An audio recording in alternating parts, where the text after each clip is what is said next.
Mazda has revealed the all-new third generation of the CX-5 for the 2026 model year, and it gets a lot of big changes, as you can see, with fresh styling and a much roomier and more modern interior.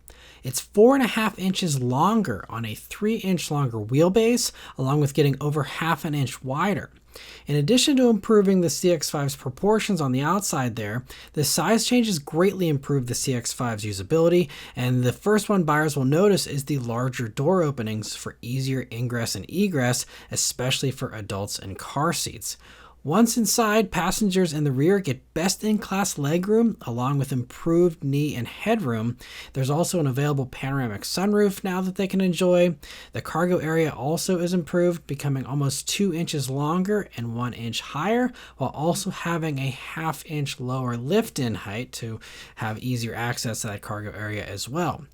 Up front, it's impossible to miss the huge 15.6-inch touchscreen that's available here, and it's the largest in its class and is also a notable change for Mazda, who has resisted touchscreens for years and even up until this year only allowed touch operations for Apple CarPlay and Android Auto interactions due to Mazda saying touchscreens were too distracting.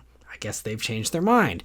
Now, not only have they done the biggest one in the segment, but they've also joined the trend of ditching all physical climate controls, adding even more distraction in my opinion.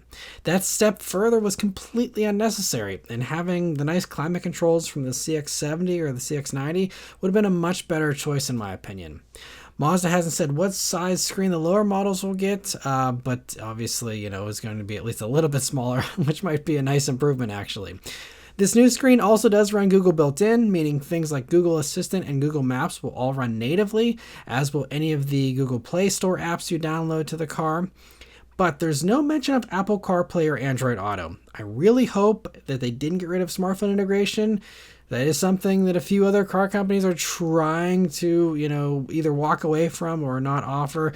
And we'll see. I'm hoping it's just something they neglected to include here in the press release, but we will wait and see about that. There's also the digital gauge cluster you can see there from the CX-70 and 90. There's 7-color ambient lighting and a new steering wheel and a split center armrest, as well as some new seats. They say have thinner headrests. Mechanically, it carries over the 2.5-liter naturally aspirated Skyactiv G 4-cylinder engine and 6-speed automatic transmission. Mazda says the engine has been recalibrated for sharper responses when appropriate, but a more relaxed and quiet demeanor otherwise. It does 187 horsepower and 185 pound-feet of torque now, which is 1 less pound-feet of torque, but the same horsepower as before.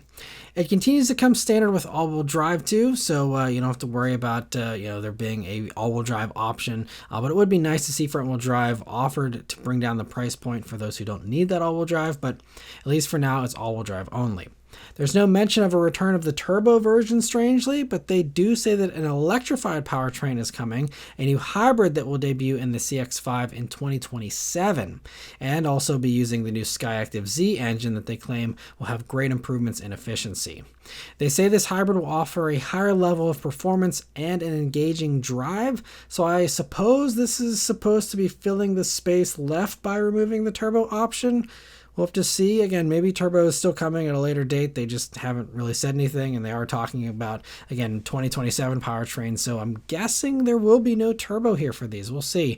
In the meantime, though, if you want better efficiency, there's, of course, the CX-50 that already offers the hybrid that's sourced from Toyota, and there's also the plug-in hybrid versions of the CX-70 and the CX-90 that are fantastic as well.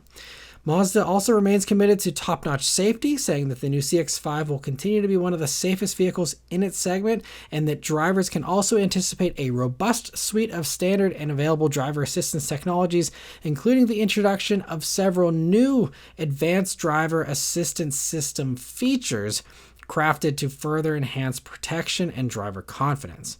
But they didn't elaborate on exactly what those features might be yet. So there is a driver monitoring sensor present above the steering wheel there.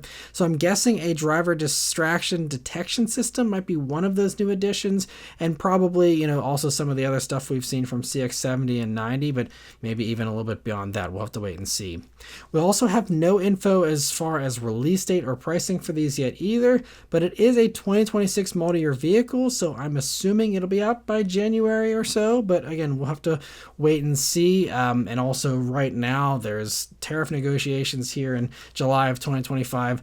So we'll have to see how all of that affects things as well. But anyway, that's all we know so far on the 2026 Mazda CX-5. Overall, I think it's a really nice improvement in most ways, especially the rear legroom, which was the biggest sore spot of the old CX-5 in my opinion compared to its competition. But let me know your thoughts on it in the comments below, and be sure to subscribe and stay tuned for my eventual review of this new CX-5. Thank you all very much for watching, and I'll see you guys on the next one. Take care.